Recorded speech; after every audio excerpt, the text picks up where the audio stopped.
of the more interesting clocks being offered in our spring sale is a fine Swiss carriage clock attributed to Frederick Alexandre Courvoisier. True Swiss carriage clocks are rare. Most were made between 1800 and 1850, with manufacture being centered in the Chaux de Fonds region in the canton of Neuchâtel, and primarily by the Courvoisier family.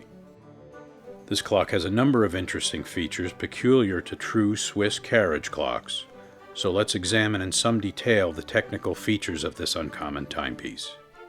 One of the first things that you will notice when examining a true Swiss carriage clock is that the strike work is planted on the back plate, and the majority of the components are made of beautifully polished steel. This clock strikes grand and petit sonnerie, but with an important difference to the more commonly encountered French model. The clock will strike petit sonnerie for 12 hours and automatically changes to grand sonnerie for the balance of the day.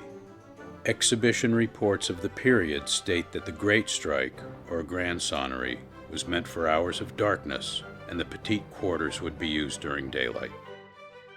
It is easy to understand how, in an era before the invention of electric light or luminous dials, this would be a very useful feature. Another typically Swiss characteristic is the use of a pair of inverted, nested bells for sounding the hours and quarters. The clock repeats the last hour and quarter on demand and can be silenced through a lever located under the case.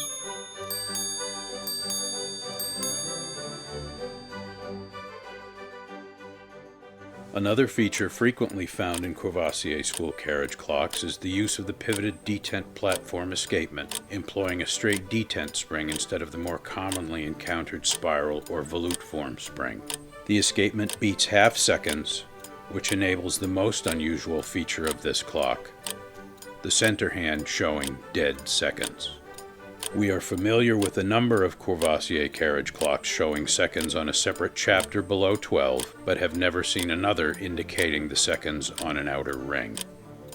This type of display is very common in modern quartz timepieces, but in the early 19th century was a very special feature which must have mesmerized observers. The Chinese in particular were very fond of this complication.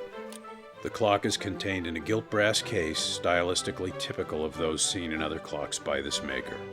The scallop molded door, gilt engraved mask, front winding, and dial arrangement are also signatures of this school of work. Though some of Courvoisier's clocks are more decorative, the various parts are derived from the same patterns, and the parallels are obvious even to the casual observer. For more information on this or any other item in our upcoming sale, please visit www.roschmitt.com.